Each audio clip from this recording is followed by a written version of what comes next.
Everybody, and welcome to episode number 428 of the Stacey West podcast. I am your host tonight, Ben, and I'm joined by Chris. How are you doing, mate? Are you well? Hello. Yeah, very well, thank you. I've just eaten some chocolate, so I'm very, very well indeed. You made the critical error of literally, as I was about to hit go, you've just eaten some chocolate that has peanut butter in it, Chris. That was very silly, wasn't it? Yeah, I'm sorry. It was out of my advent calendar because I am a 10-year-old child. I can't help it. No. I don't eat chocolate very often, but every day in December, well, up to Christmas. Yes, please. How are you? I'm all right, mate. I'm all right. It was Charlie's turn to talk about his new job last week. I've got a new role at my job this week. I believe you've got a new role as well. Everybody's getting new jobs, Chris. They are. Don't know what's going around. Something contagious, maybe. Though mine didn't start too well. Okay. Got on the wrong train. Accidentally. Okay. Where were you supposed to be going to, and where did you end up going to? Well, I got away with it. Is the short answer. So it all went okay in the end. But King's Cross, it was with the aim. Lincoln to King's Cross. Works head office is in Stratford in London. It'll be a once a month job, and it was recently that I had to go. Now, last time I went to London with work, I got on the 7:30-ish train, the direct one that doesn't stop off anywhere. It just goes straight to King's Cross, no changes. And last time I got on that, the train was parked in the station a good few minutes before it set off. Jumped on the train. Next thing you knew, you're in London. Happy days. This time round, I had to get a bit of an earlier one. I think it was a 6:52 or something ungodly like that. And got to the train station, and there was one train in the station. That was it. It was parked up on the line. Sorry, on the, I want to say bay. I've forgotten what the name, the platform. There we go. Yeah. It was on the platform that as advertised. This was maybe sort of 10, 12 minutes or so before my train was due to leave. Thought, brilliant, that'll do. I can get a seat, get myself comfy, all good. Got sat down, and then about 2 minutes later, a good 10 minutes early, the train started to move. Oh dear, what have I done? Yeah, one way to set a good impression, isn't there? So the man came to ask for tickets, and I said to him, I think I've got on the wrong train. Can you help? And he said, yes, I can. The one you're meant to be on is 10 minutes behind us. If you jump off at Highcombe, the next one stops at Highcombe. You can jump on the right one there.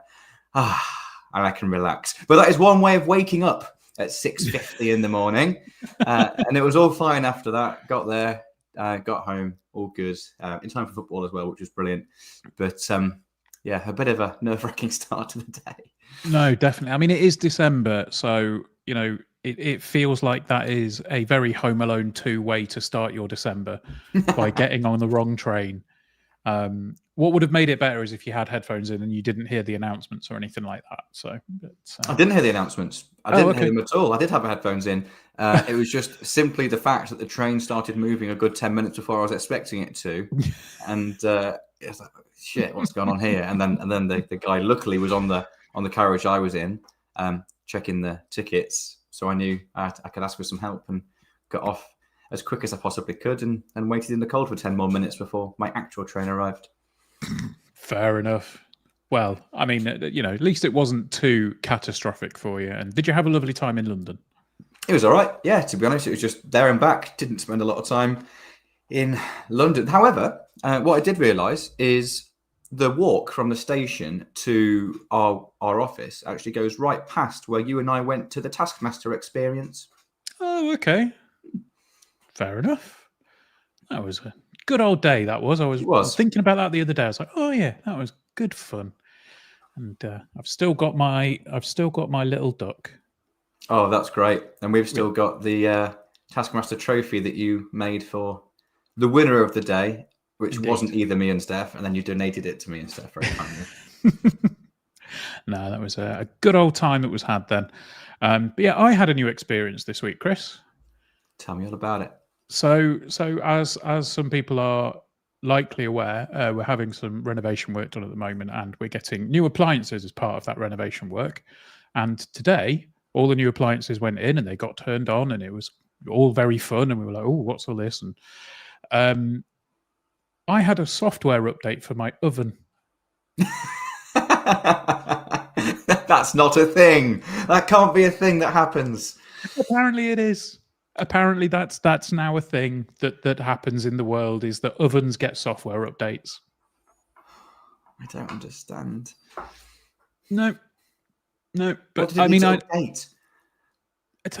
I don't know, Chris. And then, like, yeah, I do enjoy getting like smart home things. It's like, make my lights come on automatically when I walk into the house and into different rooms and all that sort of stuff, and that's really good. And then it's like, you put a bulb in and it's like, oh yeah, I've got to update the firmware on my light bulb. It's a light bulb.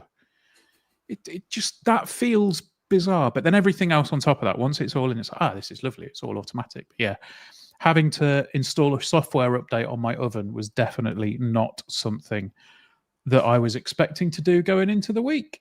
No, and when you said you had a new experience, I had no idea what it was going to be. I didn't for a second think it'd be that. No, there we go. But yeah, another experience that I don't think either of us necessarily wanted came last night at the bank when Lincoln went out of the Virtue Trophy at the hands of Huddersfield Town. Yeah, starting with the lineup, Chris. I think you and Gary obviously spoke about it on Sunday's podcast and said, that we were looking to be presumably looking to be going quite strong. We didn't necessarily know about any players that would potentially be rested or whatever. And I think the feeling was there may not be too many changes from Saturday's game. 9 changes. Were we surprised?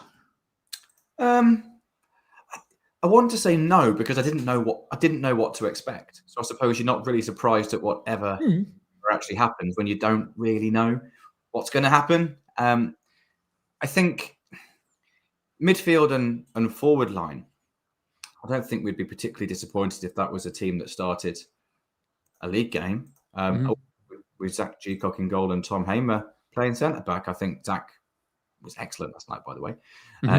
Team, of course, but I think he's done excellent in all the games he's played. But with 3 of those changes being in the back 4, I think it certainly made us a little bit weaker defensively. Possibly a little bit surprised by the lineup in the back 4. With Dom Jeffries at right back, Dexter Lembakisa at left back. I did expect to see Riley Towler coming at centre back with Tom and give Sonny Bradley a little rest, but yeah, that looked like a typical kind of Virtue Trophy back 4-5. But ahead of that, I thought it was a pretty strong lineup. Yeah, I think my initial thought was, it was fairly obvious to me that Ivan was going to get a start. I was delighted to see Eric Ring get a start as well. And then, yeah, I think that there is a question that we had in the Discord shortly before we came on. So I will spring that one on you in a little bit, actually, because I know we've not really prepped for the questions at the minute. But yeah, it felt a bit odd going into the game because it just sort of seemed... We talk about, square pegs in round holes and all the rest of it, and then square pegs in rectangular holes, as I think Gary mentioned a while back. It felt... yes, these players can play here, but they're not maybe their preferred position, and that preferred position is obviously in heavy air quotes because when you're playing in a for a side like Lincoln City, you will probably be called upon to play in a couple of different spots throughout your time here. I think the one that maybe surprised me the most was Lembakisa at left back. I thought maybe, obviously if Tendai was going to be rested, I thought maybe Lembakisa would slot in that right back spot. Dom Jeffries maybe left centre back or maybe left back, with Riley Towler filling the other role. Tom Hamer, I'm not surprised started where he did because he's Tom Hamer and he's very good. But I'm with you. I think it felt a bit strange going into the game with that lineup. And then the other one that I would say is probably a little bit on the odd side, maybe a little bit ironic because I gave him my man of the match award, but Rico Hackett starting on the right-hand side, it feels to me like Rico is obviously more of a natural left winger. So it was a little bit of a surprise to see him out on the right. Yeah, he seems to have played quite a few times on the right in the league this season, hasn't he? But he started on the left when we had Riley Taylor at left back, which made sense. With Riley not going to be the most attacking left back, it made sense to have a natural left footer given his width on the left. I don't mind Rico on the right personally. The back line was just interesting. I can't say I expected Dom Jeffries to slot in the back line at all. Certainly not a centre back, but I was kind of thinking this when I saw the lineup in terms of the two fullbacks, because you're on about square pegs and round holes. You play. Let's assume you're going to play both Dom Jeffries and Dexter Limbakisa. That is your decision. I suppose you've got two choices. Do you play Dexter at right back, which is his more natural position, but he has played at left back historically at times as well, more naturally suited to right back, quite simply by being right-footed. And then you've kind of got, I would say he's a square peg in a rectangular hole, maybe at left back. And Dom Jeffries, albeit primarily a centre midfielder, of course, has played at wing back for us before and has slotted in at right back once or twice in a back four. But I don't think he's ever played left back in a back four. So you play, how we played last night is almost putting two players in square pegs in rectangular holes, or you stick Dom Jeffries at left back, which is a square peg in a round hole, and then you've got a square peg and a square hole at right back. I don't know what is right, what is wrong, to be honest. I think it was telling that we changed it when Tendai came on. And he played two separate positions when he came on, didn't he? But yeah, it just didn't look as settled, which is to be expected with the changes. And I think that isn't the only reason, but I think it's probably one of the reasons as to why Huddersfield started the game better than we did. Absolutely. I think it felt like we were really under it from minute one. I know Gary said in our chat, and I think he's mentioned it in his article as well, there was he described it as a stonewall penalty shout for Huddersfield within the first 5 minutes or so. I haven't seen that on any of the highlights, and I think I actually missed it at the time, so I can't really comment on that one. But yeah, I mean, the first big chance for Huddersfield, Kasumu had a decent shot fairly early doors. It just went wide of the post. And then it didn't really let up from there. I think the story of the night, though, came to be about weak free kicks. And weak fouls. There was a one chance that was probably their bigger chance relatively early on. There was a weak free kick out on the left touchline. When you watch it back, I mean, Tom Hamer's just astonished that it's been given, and the ball comes across. Rowan heads it back in, and it's then headed over the bar. But it set the precedent, I think, for the night. I mean, the referee, Ben Speedy, he just, I don't know how to describe it. He was just crap. Yeah, he was. He was really, really poor. And I really don't like, this might surprise everyone to know because we've done it plenty of times, I don't like criticising refs. I don't like using that as an excuse. I think Gary and I both made a point on Sunday in saying ref was absolutely fine this weekend. We have no question, no issues with that at all. But it was a frustrating few decisions last night. Honestly, I don't think the referee had a huge impact on the outcome.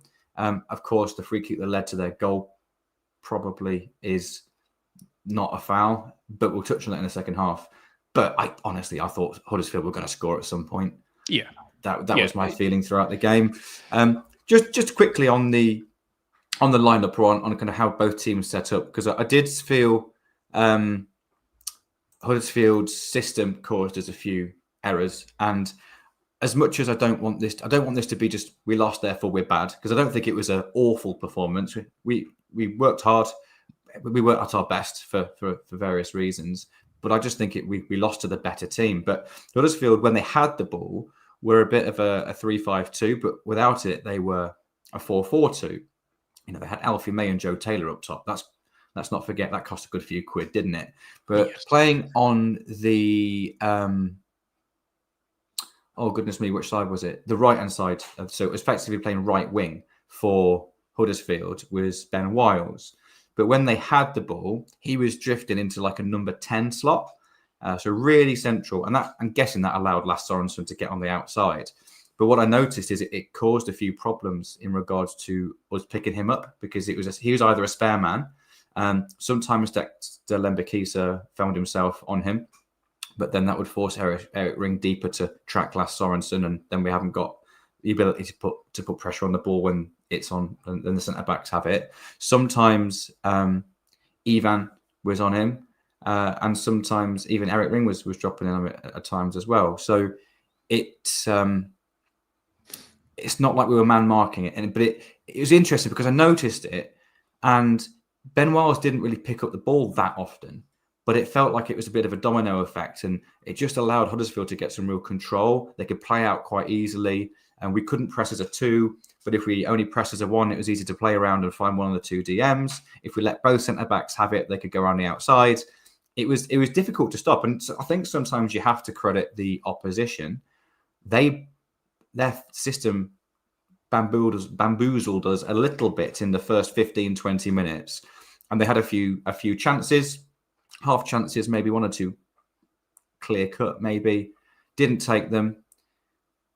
So you kind of thought, oh, dear me, that's a bit of a let off, really. But I think after 20 minutes or so, we did start to kind of work that rotation out a little bit and was able to deal with them. I did think we had a decent end to the first half. I thought we had a few promising moments. Yeah, I think so. I mean, there's one big moment relatively early in the first half. I mean, there was another chance the Huddersfield had, was there was a free kick. Again, another very weak free kick that was given, and Sean Rowan, producing a decent stop from Zach Geacock. I didn't know Sean Rowan could take free kicks like that. that was quite impressive. Yeah, I think the moment that we maybe started to think this definitely isn't going to go our way tonight was about 17 minutes after going down previously, getting back up, and then heading to the sideline, staying on, and then giving it another couple of minutes. James Collins goes down, sits down, and that's that. He is replaced on 17 minutes by Freddie Draper, and yeah. It felt like it may have been a big game for Collins last night, in that he kind of had a stop-start moment. Obviously scored the other week. And then we half expected him to kick on in the league and bag a couple more, and then hadn't done. And maybe this was an opportunity where he goes, all right, fine, I'll just, I don't want to use the phrase, but, play with the brakes off for a game and all the rest of it. But that didn't happen. And yeah, obviously, substituted on 17 minutes. That, coupled with some other news coming out of the bank last night, certainly feels like maybe a little bit of a warning sign, Chris. Yes, not good. Not good. I think it was a big moment for James Collins because he had the armband as well, didn't he? I think that's the first time he's had it at the club. He's a senior player. Yeah, he hasn't had as many goals as we would like him to at this point, but I think he's the sort of player that once he gets on a roll, we saw it last year, he can score kind of for fun. Of course, you have to change your system and your style. When you've got Collins in the team, we can't be as aggressive on the front foot when he's there, but he's really intelligent with his positioning. But it's not like him. It doesn't feel like it's very like him to go down, stay down, and go off.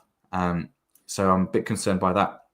And as much as we can have the debate as to whether Collins is better off the bench, whether he's better starting, do we prefer him in the team or coming on, we always want him involved, don't we? And I'd much rather have that discussion with him available than he just not be an option at all. So, yeah, obviously we hope it's nothing too serious, but it's the fact that it's James Collins that went off, and he doesn't go off unless it's something serious. So, fingers crossed it's nothing too bad, but it was obviously a blow in the moment. I think it's a bigger blow for the next few games, assuming he's going to miss a few, than it, as much as we wanted to win last night, it's not the end of the world, is it? And I actually thought Freddie did really well when he came on, but it's a blow to have Collins potentially missing. And then the other news that I think you kind of mentioned there was the potential news that Ben House is potentially out for a spell on the sidelines as well. Yeah, we'll touch on that after the game. After we've spoken about it, so that may come in the second half of the show. But yeah, I think, I mean, our first real chance came from a free kick that was actually a free kick, and it was given for a foul on Freddie Draper, which I thought felt like a bit of a minor miracle given how he's been getting pulled from pillar to post over the past few weeks. But yeah, I mean, again, I think that was a decent shot from Rico. You know, he hit it well enough, but it kind of went straight down the keeper's throat. And then it turned in, the balance turned again. Huddersfield were kind of keeping going and doing what they did. And speaking of people doing what they do, Joe Taylor was doing what he does. You know, he kind of forced himself into the box, couple of little drop shoulders and, you know, taking the ball past, and then tries to put in a really clever finish. But Zach Geacock, you've mentioned there that, you know, he had a really good game. I thought it was an excellent stop down to his left to keep that shot from Taylor out, and did really well to push it wide as well. You know, because sometimes if you're going down that way, you know, that quickly, you think, doesn't really, well, you're not really going to know where the ball's coming off your hand. He did really well to turn it away from any danger. Yeah, getting something on it is the most important part in that situation. But the fact he got it away from danger was outstanding. He made a few really good saves last night, and would prefer him not to be as busy as he was. But it's good practice, isn't it? It's good practice. So yeah, I kind of felt the first 30 minutes of the game was all Huddersfield, really, bar a couple of moments for us. That save, of course, was a big moment. It stopped them from taking the lead. I thought we had a couple of good moments, though, after that. The last sort of 15 minutes or so, maybe 20 of the first half. I'm not going to go so far as saying we were the better team, because Huddersfield still showed a threat and seemed relatively comfortable at times. But in flashes, I thought we had some good moments. We had a little spell of sustained pressure, got a few balls in the box. And then there was a moment where Freddie I think he did really well to get there first. I thought it was going to be a dead certain goal, and the keeper makes a really good save. Kind of 1-1 in that regard for kind of goal-saving saves. One for Geacock and one for Lee Nichols in the Huddersfield net. And then just a moment later, I think it was later, Freddie Draper got a booking, Ben. Yep. And it infuriated me. I think it infuriated everyone with eyes, Chris. Yeah, unbelievable. So the ball, for those of you that haven't seen it, the ball comes in from the right-hand side and kind of relatively low whipped-in cross. And Freddie goes with his foot fairly to try and get something on it to get a shot towards goal. Defender, of course, doing exactly the same to try and block it. And it was very much coming together. Fred got the ball first, but it was just a tangle, really. The referee was, and we still had possession. We were going to get another ball back in the box. I think it was Rico it went to. Because I was watching the ref. I had a perfect view of it. And the ref was watching the ball. Play was carrying on. And then just before Rico, I think it was Rico, delivers the ball again, the referee then spots that the Huddersfield defender is still down injured and stops the game, which is annoying because it's not a head injury. He shouldn't be stopping it for an injury, but it does happen from time to time. And then a few seconds later, he books Freddie Draper for the foul. And it, like, firstly, it's not a yellow card because it's not even a foul, and he wasn't even going to give a foul until he saw that the Huddersfield defender was on the floor. It was infuriating, particularly because we know Freddie plays with aggression, and him playing on a yellow card usually means it's kind of putting the reins on a little bit. In fairness, I don't think it did. I think Freddie was one of the shining lights last night in a not brilliant performance for the team. But it was just an infuriating moment that made us kind of feel like it probably wasn't going to be our night. Yeah, I think that was the point at which you think, well, we're getting nothing. Because, like you say, you see those challenges in the penalty area every single week across the entire country. The ball comes in, like you say, it's a low ball into the box. Two players go for it. If the striker gets a good foot on it, he can potentially turn it in towards goal. But the defender goes in at the same time, gets his foot on it as well.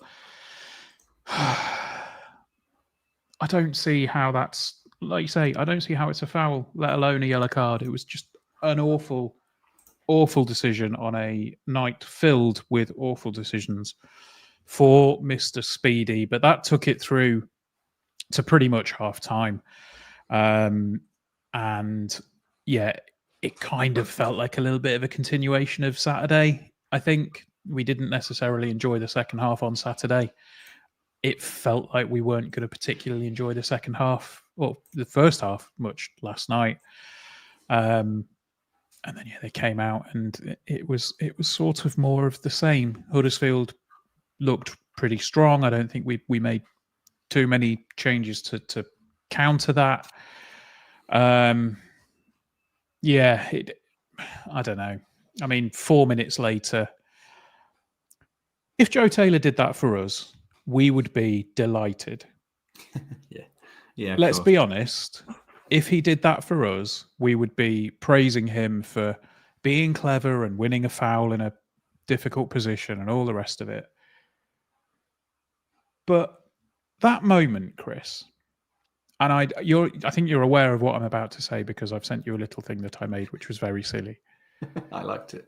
It very much felt like Joe Taylor was a toy in Andy's room in Toy Story, and someone's just shouted, "Andy's coming," because he falls over so quickly. Like Riley Taylor has his hand on his back, and Joe Taylor goes down like he's been shot. And he stays there. And the thing that really wound me up was the fact that he stayed there clutching something. And when you look back at it, Riley's literally half a yard away from him. He's just got his hand on his back. It was so poor and it was so obvious. And the referee gave a free kick. I just couldn't get my head around it at all. And sure enough, they bloody scored from it. They did. Yeah, it wasn't a free kick. However, Riley hasn't pushed him at all. But taking the rose-tinted spectacles off, if you've put your hand on a forward, you're giving them the chance to fall over. He's not even made an action and put any force on the push. But if you're Joe Taylor and you feel a push in the back, you're running towards a corner flag, you're not going anywhere. What's the worst that can happen if you fall over? And I don't like it, Ben. I'm not saying I like it. I'm not saying it's right. What I'm saying is he did it though. It's not a foul. He has just fallen to the ground. I completely get that. You remember as a kid, there were those little wooden toys that were on a little base and they had a button on it, and you press the button and they just collapsed because they had rubber bands in them. That was exactly like that. You just press the button. He goes, I'm falling on the floor. Just pointless. But anyway. Free kick comes across. I mean, the decision was almost as bad as the defending for that free kick because it was pretty poor to watch that come across. I don't want to be too negative, but I'm conscious that lots of people think I'm just overly positive at times. So I'm going to add some balance to this because I'm getting a little bit concerned at our defending set pieces. Don't think it's a weakness, but I think it's worth mentioning. We conceded one in the last minute against Wycombe. We conceded two, albeit the second one doesn't really count, and I'll touch on that later. But the one that we conceded against Wycombe seemed uncharacteristic, and that one last night seemed uncharacteristic. If someone kind of gets up and wins a header, they've risen a yard above everyone else, they've got a run on it, they've just won the ball fairly, and they've kind of wanted it more, if you like. I don't mind that because that happens. If you concede off a second phase of a set piece, that always feels preventable to me. The fact that who was it that I can't remember who it was that headed it across. Was it Sean Rowan that got the assist? Maybe it wasn't. Was it Alfie May? Alfie May, yeah, because Sean Rowan delivered the free kick, didn't he? Mm-hmm. The fact he's got a free header there, and there was a little bit of blocking going on, which allowed the free header. But we're normally decent enough at stopping that. So that's kind of two uncharacteristic set piece goals that we've conceded, and I just hope that's a bit of a quirk of the numbers, and if we concede 2 or 3 of them over the course of the season, you're not worried. But it's the fact we've conceded a couple in relatively quick succession. So I'm hoping that is just something that we can nip in the bud. But there is a little concern in the back of my mind in that we do have a Scott Fry shaped hole in the coaching team at the moment, of which we have said we're going to deal with in-house without recruiting directly initially. I hope those two things aren't linked together. Yeah, again, it's correlation and causation, isn't it? We just hope that that's not the case. But I mean, you look back at that replay, there are 8 players, including Zach Geacock, in the 6-yard box. The ball comes across. Everybody's ball watching as it goes out to Alfie May. He heads it back across. May's left all on his own. The ball comes back across, and I've been quite well. As a collective, I think we've been quite defensive of Tom Bayliss this season. I think he's been excellent. I was a little bit critical of him the other week when I was on with Gaz, but I don't know if Bayliss is supposed to be marking Joe Taylor. But if you watch the replay back, Joe Taylor gets goal side of him very easily. And then Bayliss just kind of moves away from him. And Taylor puts it in. It's the easiest goal he's going to score this season. Yes. Yeah, and I don't like picking individual players up. And when you look at it just in isolation like that, then you can't help but think, well, hang on, why is he free? Who's the nearest player? It's Tom Bayliss. For me, as much as that's not ideal, that the biggest issue is the fact that Alfie May was able to have a free header to knock it back across goal. You stop that, it doesn't matter whether Tom Bayliss or whoever it is that's meant to be on Joe Taylor is there or not. But hey, like every team concedes set pieces. Even we did. We were the best team at set pieces offensively and defensively last season, and we still conceded some. So hopefully this is not a trend, but it was worth. I'm just really conscious of being called overly positive at times, and I wanted to say, yeah, I've got a little bit of a nagging doubt in the back of my mind about that. So hopefully we can nip it in the bud. I know we're not there yet, but I'm not as concerned about the second goal, even though that's another set piece. Yep, no, we'll get to that one then. So the next bit's really, it was a little bit quiet on our front until Jack Moylan came on. I thought, but before that, there was one of my shouts man of the match last night was Ivan Varfolomeev. I thought he was excellent, except for maybe one moment when he played a bit of a poor back pass to Riley Towler. It was maybe a little bit overhit or just misplaced. He basically played Alfie May through, and that led to a superb double stop again from Zach Geacock. I think it's only fair that we praise Zach for his performance last night in the same breath as saying that despite I think Ivan had a really good game, it was somewhat uncharacteristic that he had a bit of a mare with that one. Yeah, it was a poor pass, wasn't it? Zach Geacock made 2 excellent saves in a matter of seconds, didn't he? And yeah, you don't want your goalkeeper to be that busy, but the fact that he couldn't do anything about either of the goals that were scored, but he prevented Huddersfield putting a bit of gloss on the scoreline, didn't he? But I do certainly want to defend Ivan because I thought he was I actually gave him man of the match despite that pass because I thought it was his best performance in the Lincoln City shirt, bar maybe the Chelsea game, but it's a very different type of performance because he played the Colin McGrandles role. He played that deeper kind of anchoring role, and I thought he dropped on second balls. I haven't got numbers for this because you don't have these numbers for this competition, but it felt like he dropped on second balls quite regularly in that area of the pitch. I felt he looked after the ball really well, good under pressure, got some good recovery runs in, like one misplaced pass that stood out, of course, which could have bitten us. But I thought he was good. I thought he looked really composed. Against Chelsea, we played like a diamond midfield, and he was on one of the kind of wider eights, just there for legs, really, get up and down the pitch against a strong team. This was testing a bit more of his nous, I'd say, and his kind of tactical knowledge and his footballing ability. Not just to run around and be aggressive, but to be smart. And I think he came through that pretty positively. One small mistake. I imagine that's the sort of thing that gets ironed out pretty quickly if you play regularly. But the moment, of course, was quite a big moment in the game. But thankfully, it was just 1-0, which made us feel that we could still get something out of it, albeit Huddersfield being the better team. I don't think anyone that watched that game can deny that's the truth. At 1-0, you're still in it. And we were still in it right through until 90 plus. Well, yeah, I mean, it's around 90. Yeah, like I say, I think the Moylan coming on maybe changed it a little bit for us for the better. I thought from that point there was a couple of moments. There was one moment he played a really, really nice pass out to the left. I think it was who was it that he played it out to? I think it was Rob Street cutting in, and nearly created something there as well. But yeah, it felt again like a lot of the creativity was coming through Jack Moylan, and I know that it's very easy to sit here and go, well, we're just going to pin all of our hopes on Jack because he's a magician, but like at the same time, he was good. He was just really good last night. Yeah, right. Let's sort of start to wrap it up then, because I think it wasn't really a huge amount to talk about. The second goal, as you say, was on 90 minutes. It was from a corner, comes in. I think I know what you may say about this, but I didn't really agree with Michael's reasoning for the goal at the end. You know, he was saying it was because we were trying to push for something and we left people up and all the rest of it. There was still 6 outfield players in the 6-yard box. Tendai and Sonny have both been out jumped for that ball, and it goes in.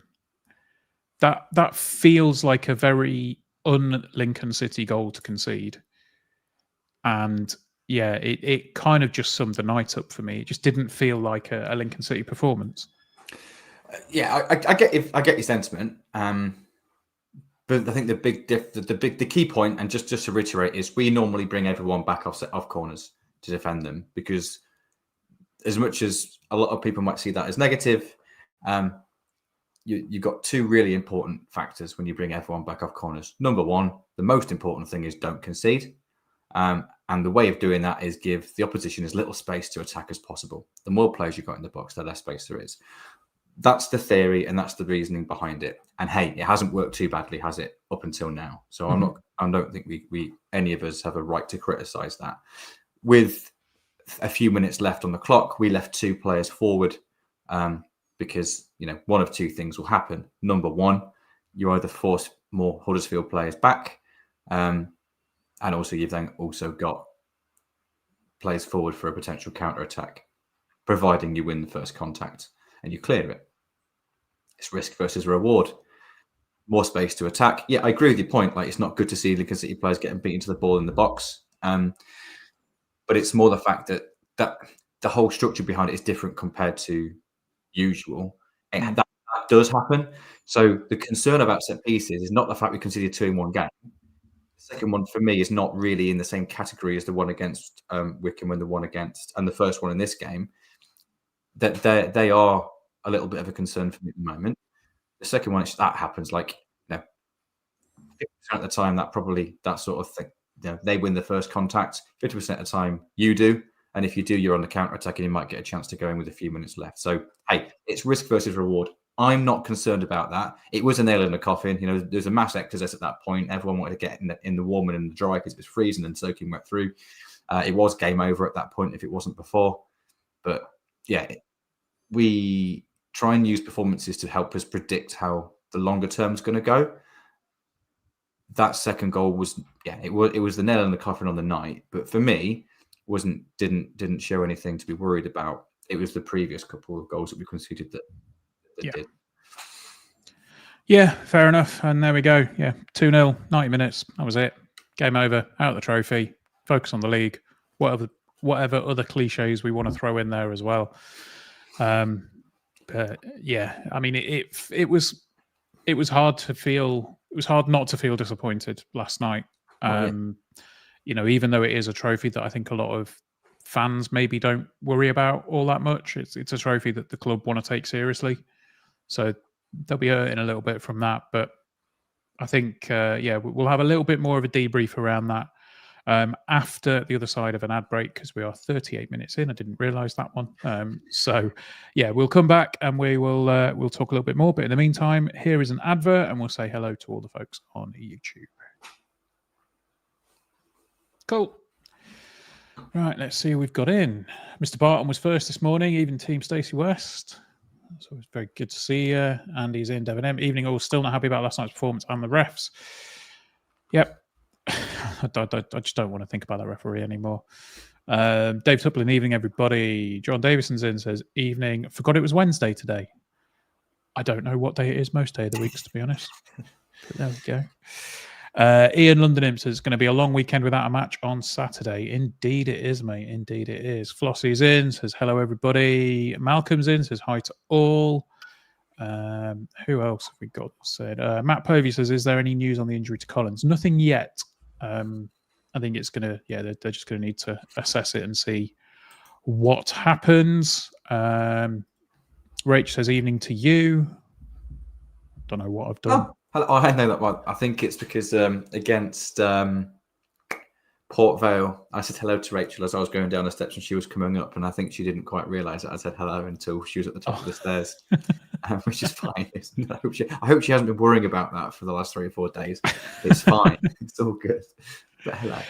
No, if it's anything like her mildly annoying me, she won't ever care about it ever again. So it's all good. She didn't know me. It was fine.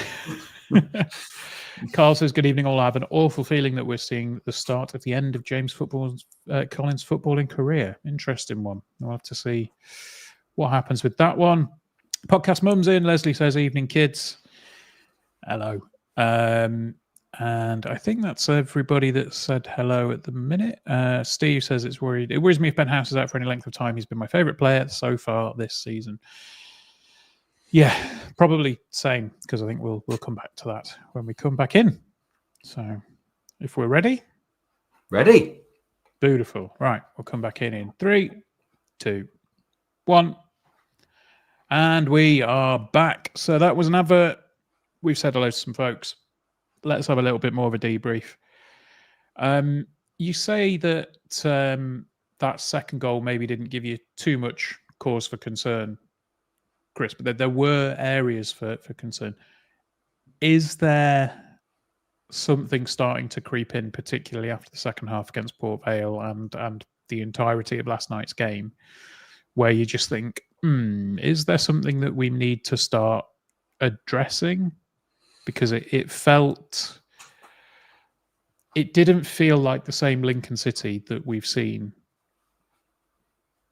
earlier on in the season, if that makes sense. Yeah, I'm tempted not to get too caught up in that. I'm not saying that I'm panicking and you know what? On Saturday, watching the second half, like there's the analyst part of my brain that's kind of thinking like the bigger picture stuff. Well, Port Vale aren't getting a kick at goal, really. They're keeping the ball miles away from our goal. We're not threatened at all. It isn't very entertaining, but statistically, we're fine. To get 3 points is all good.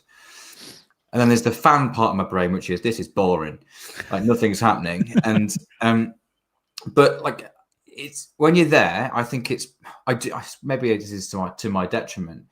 I try and look at it from that kind of more analytical perspective when I'm watching a game more often than not. Now, when you're there, it's not very nice. But like as soon as I got home, me and Gary did the podcast Sunday, and then it got to Monday. I kind of forgot about it. I was looking forward to the game on Tuesday. Like, yeah, we've got 3 points in the bag. Jobs are good, and it was a good goal. Nothing else really happened. Fine. So you kind of forget about the second half performance, if you like, because we were already a goal up, and game state's always a thing. And again, yesterday, I don't think we were crap. I don't think Huddersfield won because we were terrible at football. I think they won because they were they're quite good. And they were better than we were. It certainly wasn't a good performance from us, but it wasn't like the worst performance we put in this season, I don't think. It was just, it just didn't quite click for us. However, this is more opinion than it is backed up with facts. I feel that the Luton game, where we stumbled across, I say stumbled, that's obviously not at all the right phrase because it was clearly meticulously planned. But playing Ben House on the left wing, for example, in that game, which is something we hadn't really seen before, and a couple of other bits and bobs, and Rico on the right, for example, and it worked really well. I feel that, have we been sticking to something that it feels, this is purely opinion again, but it feels overly aggressive physically, that doesn't have as much technical ability. It's very physical, and if you kind of trying to blow the door down with a battering ram, it gives you some tools. But I think if that doesn't work, then maybe it's a little bit one-dimensional, and that's probably a little criticism in the games that we haven't done so well at this season, is that I felt our attacking play has been a little one-dimensional when Plan A hasn't worked. Now, big part of that is that Jack Mullen's been injured, and him back in the team gives us that real piece of flair that helps create something out of nothing. I think Ben House has some massive, massive benefits. We'll touch on his potential injury in a moment. I really like him in the number 10 role. I think his skill set is limited slightly on the left. Can see why he's played there, but prefer him in the middle. And also, I think teams have just found us out a little bit in terms of our quick starts, because the last time I seem to remember us coming out the blocks was Bradford, but we've done it a few games in a row up until that point. But also, what I've noticed, most teams don't really play football against us in the first few minutes. They just shell it, really, and don't allow us to press them. So, yeah, I think it's the time of the season now where everyone's worked each other out a little bit. And you're not just looking at yourselves. Like first 10 games, like all you're focusing on is trying to get your patterns in play and in your identity. And there'll be a tweak or two for the opposition, but nothing too significant. Whereas now everyone knows who they are. Their identity is kind of set in stone, or you're hoping it is. And you're probably you've learned a lot more about each opposition. The analysts have got a far greater data set to then prep for opposition, and obviously therefore the analysts from other teams have got a far bigger data set of our games to prep for us. I think this is the time of the season where maybe shuffling the deck once or twice can really help. So yeah, I don't know if that's answered the question or not. I kind of rambled on a little bit there, but it was some opinion, if nothing else. No, it makes sense. And I think again, we use the eye test for stuff, and you come away from it. And I came away on Saturday. I was like, well, we've won, but it was boring. And then last night I was like, well, we've lost, but it wasn't particularly entertaining either. Twice is a coincidence. 3 times is probably a pattern. So I'd be interested to see what happens on Saturday. Not Saturday, sorry. Next Tuesday. Force of habit. It's Wednesday. I'm saying Saturday. It's of course not Saturday. But yeah, I just thought it was worth a chat, because I just think, is there something to be concerned about? And then I know the overriding thing that sticks in my mind is when Mark Kennedy was here, and when we weren't, or we were scoring, but we were doing it in spite of ourselves, and we were doing better than we should have been doing on paper and all the rest of it. I wonder if there's anything to suggest that we might be doing the same thing now. Yes, good question. By all accounts, I think it seems that we're not. We're kind of potentially where we should be for most things. Yeah, I think this is maybe a nice little segue into part 2, which is because we haven't got a game on Saturday, it feels like maybe time to take stock of the first kind of third of the season, just before a really busy 7 games in 3 and a bit weeks, or whatever it is we've got coming up between now and the Posh game on the 4th of January. We've got 7 games in a month. That's a really, really busy month. It feels like a nice place to take stock. So, firstly, like statistically, when we were under Mark Kennedy and we were getting results but not creating much, like the numbers were shocking. Like, it was like a stark contrast. We were in the bottom 4 for almost every attacking metric and the most passive team out of possession. So we were like, not for defensive metrics, but for any attacking metrics and intensity metrics, we were a bottom 4 team. And then we were good defensively. That kind of made us do all right. That was always going to catch up with us at some point. Now, a lot of the metrics that just compare us to everyone else in the league, generally, regardless of whether you want to be good at that thing or not, because you can't be good at everything. You can't have the most long passes and the most short passes, for example, in League One, can you? You've got to pick one or the other as an example of that. But when you do compare things just kind of objectively, we're good for some stuff and we're mid-table for other stuff. Don't put anything in possession, because there's pros and cons to that as well. So I don't think that's like, more possession doesn't always mean good, does it? So... But in terms of other underlying numbers, we're top half / top 6 for pretty much everything. But we're 4th in the league. This is, again, another honesty shout from me, really, is obviously absolutely delighted that we're 4th in the league. 1 point from top at this stage of the season it feels like there's a chance here. There's a chance that we could do something, primarily because of how volatile the league is and how topsy-turvy it is, and how so many teams can just beat anyone else, and not many teams have seemed to put a really consistent run together. But to me, it doesn't feel like we are a team that should be 4th in League One. Like I love this football club, and I think we've improved from last season in some ways, but I don't feel that we should be fourth on our performances. I think we should be top 10, but I don't. Like, fourth just feels like I don't feel we're quite that good. But we've got 1.72 points per game so far this season.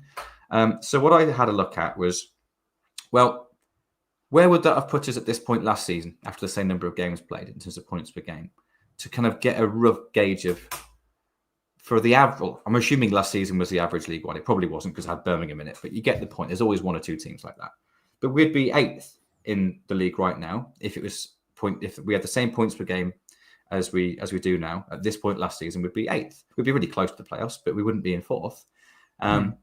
So I think that has something going for it, I think.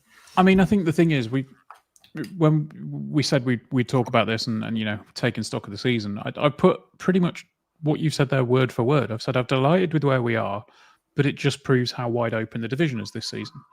And it's something that Michael keeps saying in his press conferences and his interviews. He's saying anyone can beat anyone in this division, and it feels so competitive and so bizarre. I mean, I don't know.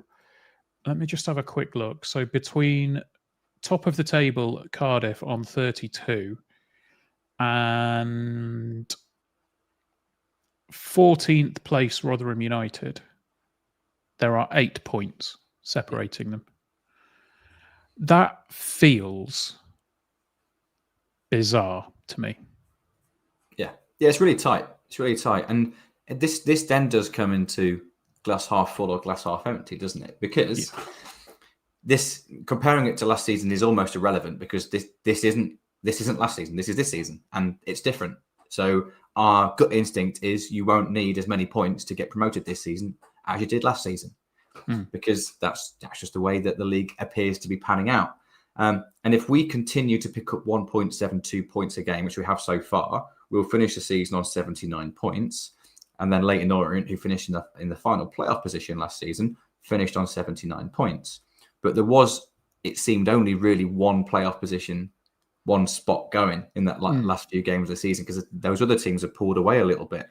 I think it's going to be much more condensed this season. But what does that mean? It means two things in my mind. It means, well, there's more individual positions to play for, because everyone's so much closer together. Last season, like top 2, even top 3, top 4 were completely out of reach. Even when we were kind of 6th going into Christmas, and after we beat Reading, we were still miles away from the top 2. It's different this time around because we're not. We're really, really close to the top. But also, as you mentioned, mid-table is really close to us. So the glass half full is we've got more positions to play for.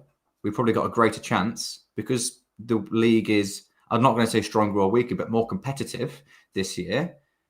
We've got a real chance of building on the foundations, the strengths that we have. If we can add to that and improve on the little bits that we need to improve at, we've got a hell of a chance.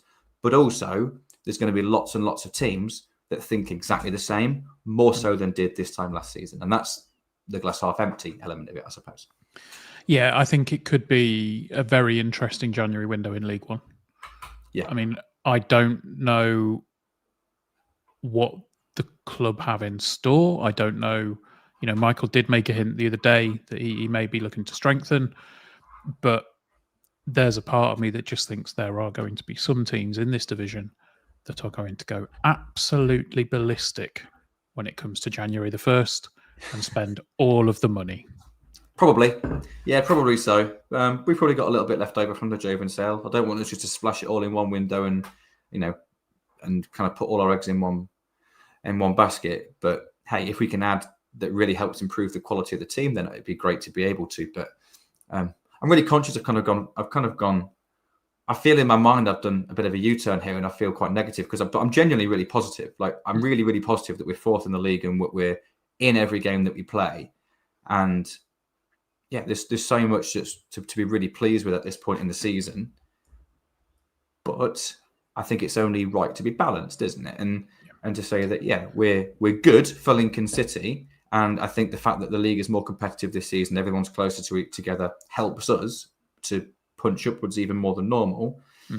and it means it's going to be a very, very interesting second 2/3 of the season. But I suppose the last part for us to discuss in terms of fixtures is we've got 7 games coming up between now and the 4th of January. Well, I'm looking at December. So purely December, we know that traditionally we get sod all at Christmas. Gary did that piece a few weeks back, and it was genuinely, we get next to nothing over Christmas and in December. So looking at December, going into it, we are 4th in the table on 31 points. We are at home and away to Barnsley in December. The first and the last game in December are home to Barnsley, and then away at Barnsley at the end of the month. Barnsley are 10th on 25 points. Then we are away at Blackpool. We've got Blackpool in 22nd on 16 points. We're at home to Cardiff, who are top on 32 points just before Christmas. Then we're away at Stockport, who are 5th in the table on 29 points. And then we're away at Barnsley to wrap the month up, as I say. 5 games, Chris, over Christmas. And this actually brings us to a question from the Discord from Dridimp. He says, what would be the points total that you expect in December, and would you be happy with it? So there's a difference between what you would expect and what we think we may end up with. Yeah. Well, I suppose aren't they the same thing? Is what you expect, what you actually think, what you hope, and then what you hope for. Yeah. Well, everything I'd done was on the next 2 games as well, which was Huddersfield at home and Posh at home, bringing us to the 4th of January. But I'll kind of just really quickly try and do some rudimentary maths, because the way I'm thinking about this is that we've got a 3-point buffer as it stands between us and, well, maybe 4 points, is it, between us and the playoffs. But that includes a game in hand for the opposition. But they're not all going to win, you'd like to think. So I reckon we can lose a game and to stay in the playoffs. And then it's just looking at the averages, isn't it? So if we continue to go on 1.72 points per game as we have now, roughly, for the first part of the season, compared to everyone else in League One, on their current points return, we should be in the top 6. So realistically, if we can keep anywhere near that up over these next 5 games, I think we are well on track, bearing in mind it's a tough run. So that's 9 points. Do I expect us to pick 9 points up from Barnsley at home, Blackpool away, Cardiff at home, Stockport away, and Barnsley away? No, I don't. Absolutely not. I don't expect that, and I think it's unfair to expect that. Yep. What do I expect? Maybe 6, however it comes. I mean, that still feels tough, to be honest, even to say 6. Maybe 5's more realistic, but I think if we can get through the next 5 games with 6 points, I think we'll still be in and around it. And then it's just it's do what you can, and after the new year, innit? It's because that will take us pretty much to halfway through the season as well. Yeah, I think that there's a part of me that thinks that there may be some sort of internal target of possibly, striving to come away from these next 5 games with 10 points. I know that's a massive ask, but I think if we play to our strengths, I think it's doable. I don't think we'll necessarily get anything against Cardiff. I think we'll really potentially struggle against Stockport. But the other 3 games in there feel like we could get something from them. So, if we were to take points there, personally, I think we may. It feels like we might take 7 points from these games. I like it. I think 9 would be amazing. I'm expecting 6. I'm just thinking. Sorry to interrupt, but I'm just I was thinking as you were talking then, because I think the best version of us beats Cardiff because stylistically it suits us. And I think the best version of us gives Barnsley a really good game at home. And I'd like to think we've got something to get past Blackpool away, get something out of Blackpool away, albeit I do expect them to improve under Ian Evatt, despite it not really happening yet. However, even though I'm really positive about our position, it feels a long time since we put a really, really good performance in for 90 minutes that feels like a Lincoln City performance, that feels front foot, feels aggressive, feels like you're winning second balls, feels like you're starting quickly. We've had bits and bobs of those in some games. We've had bits for like second half against Wickham, for example, elements of the first half against Port Vale. But It just feels like a long time since we've seen what we can all identify as a Lincoln City performance. Like what would define us as being a good Lincoln performance? It feels like a while since we've seen one of them. But the best version of us does get points from home out of those bigger teams. But I suppose the inconsistent part of us at the moment, I'm not so sure. So here's hoping. Yeah, definitely. And I think that's the thing. Like when I say, it feels like 10 points may be the target, I think that's wildly optimistic. But if you're looking at that from a club perspective, you think, what can we take from these games? I think, like you say, the best version of us potentially gets that. But I think, 7 points would be phenomenal from those 5 games. Yeah, I'd slap your hand off now for 7 points out of those 5 games. 100%. 100%. So, yeah, that's what December holds. Hopefully, it sends us into Christmas with a little bit of festive cheer. I just don't know what to expect, though. It's going to be an interesting one. So there we go. I think I said it last season before, maybe. It doesn't feel like we need to be brilliant. Like it doesn't feel like you need to be absolutely brilliant to get out of this division. You just have to be consistently okay. Yeah, consistent. Yeah, consistent. I've just seen Flossie's comment in the chat saying, "I hope I'm wrong, but inconsistency is our downfall." Don't know if I 100% agree with that. I think it's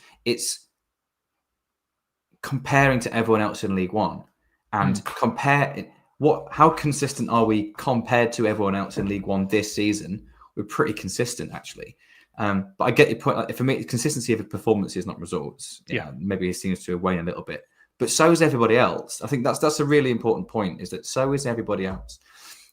So if we can become more consistent in our performances, you're right, Ben. I don't think you don't need to be a Birmingham to get out of the league this year. You just need to be, get on the right side of those fine margins and be really super consistent. And we've got a really good foundation for that.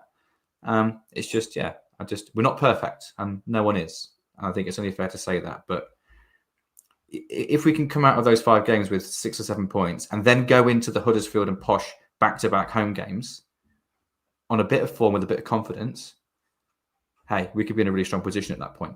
We could be. Indeed. So, right, well, that's it in terms of looking ahead to December. We do have a bit of news that we talked briefly about earlier on. Obviously, James Collins going off injured last night against Huddersfield led to a little bit of concern. I think the other big bit of concern surrounds Ben House, who was spotted prior to the game in the fan zone on crutches. That's been confirmed by a couple of sources as well. And Michael also said it in his post-match interview that Ben has taken a bit of a knock. That's not the news we wanted, is it? No, it's not. We obviously have got nothing confirmed in regards to what his injury is, how long it might be.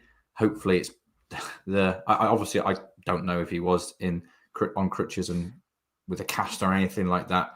I'm hoping it isn't quite as serious as the image that pops in my head when I say that out loud. But Ben's been a real bright spark for us this season so far. I think particularly with Jack Moylan now getting back in the team, having Jack on the left and Ben in the 10 gives us a really, really dynamic attack in that part of the pitch. And it's just a shame that just as Jack's coming back into the team, Ben gets injured and we can't see them together. It's a shame because we've spoken about Ben House hundreds of times on this podcast. I don't think it's a secret that I particularly like him. I'm a nerd. I like the out of possession side of the game, and I think he's excellent at that. But I think he's been decent with the ball as well so far this season. That was the question mark we had over him in pre-season. I think in the games he's played, he's shown a step up in that regard compared to last season. So here's hoping it's nothing too serious. But if Ben House is injured and James Collins is injured and Oscar Thorne, who I haven't seen too much of, but he hasn't played because everyone's been fit, and he's now obviously going to be away from the squad for months after his operation. part of me thinks, does that mean we're light? But then you kind of think, oh, we've got Eric Ring, we've got Jack Moylan back, we've got Freddie, we've got Rob Street, we've got Okoronkwo, we've got Hackett. We've still got lots of fit players in that front part of the pitch. So that's why we have the squad. It does excite me, though. As mentioned earlier, an opinion I had around, did we become almost too robust in that front line and a bit lacking a little bit of dynamism? Well, when you've got potentially James Collins out, potentially Ben House out, you're going to be forced to play those more athletic, kind of exciting players anyway. So maybe, one door closes, another one opens for someone else, doesn't it?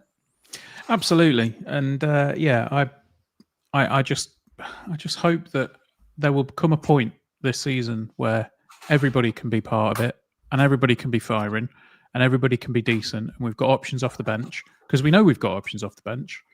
We've just not necessarily seen everybody available all at once, and it would be bloody lovely if that could happen at some point this season, but I don't know if it's going to. But that's why you have a squad, is so that when you do have the injuries and you do have suspensions, you can still put a competitive squad out. And again, to bring this full circle, with everyone dropping points, and you'd hope other squads in this league, particularly in some of the teams around us, Bradford being a key one for me, I think, that are currently up there that have got a good team, but not a necessarily deep squad, as suspensions and injuries start to rack up in this next kind of month or two.